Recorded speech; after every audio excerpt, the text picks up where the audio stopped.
Okay, quick video to show you what I'm doing. I'm done putting the center punch lines for the track plan, and I'm about to take up the track plan. So I wanted to give you a quick synopsis as to what's going on here, quick idea.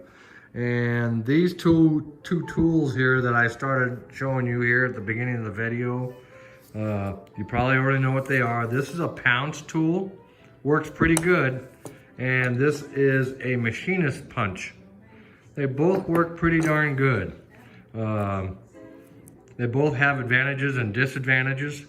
The Pounce tool works pretty good. The only thing I found is when you push along, if you just roll it along, it's hard to control it. So I found doing short strokes, and it was enabled me to better control the Pounce tool and enable it to stay on the center line. And this tool here, the Machinist Punch, works really good, but you have to, well, at least the way I did it, you have to go like this and push it down. It's a spring loaded, and you push it down so far and then it triggers and leaves a divot in whatever it is you're using. They use these as well as the Pounce tool for like leather work, machinery work, sheet metal work, clothing, whatever. But they work pretty good, but I gotta tell you, with the Machinist Punch, after a while my hands started getting tired because you're punching this down, so I'd alternate hands, and after a while I'd have to call it quits and then come back to it later. And pretty much the same story with the Pounce tool. It works really good, but after a while, your hand starts getting tired. So I'd have to stop, which was probably a good thing, no big deal. But they work very good, they're very effective. On my previous layout, when I did the Brook Valley, I had just simply laid the track on top of the paper along the center line. And that worked okay, except that in some areas, the paper wilted or warped, and it started lifting up the track plan.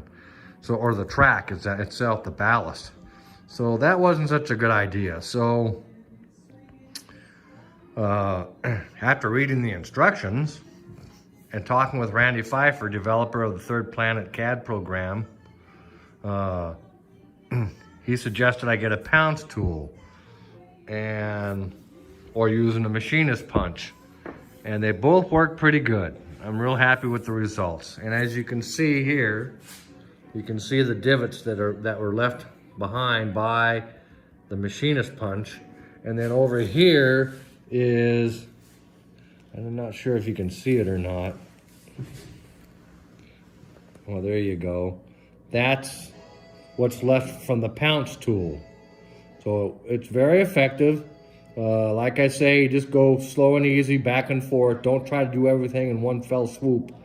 I had a hard time controlling it that way, so I would do short, gentle strokes, and it got it to where I was able to stay on the center line, where I did the center line for the track plan. This line here is for the cookie cutter, and I'll just take, if you see that, maybe you can see that dark black line, that goes down the center of the track, where I'll actually make the cut with the jigsaw.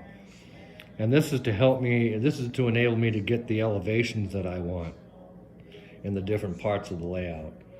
So I'm getting ready now. When I get done here, I'm gonna take and start pulling up the track plan. I think I got everything down onto the plywood that I need to do what I wanna do.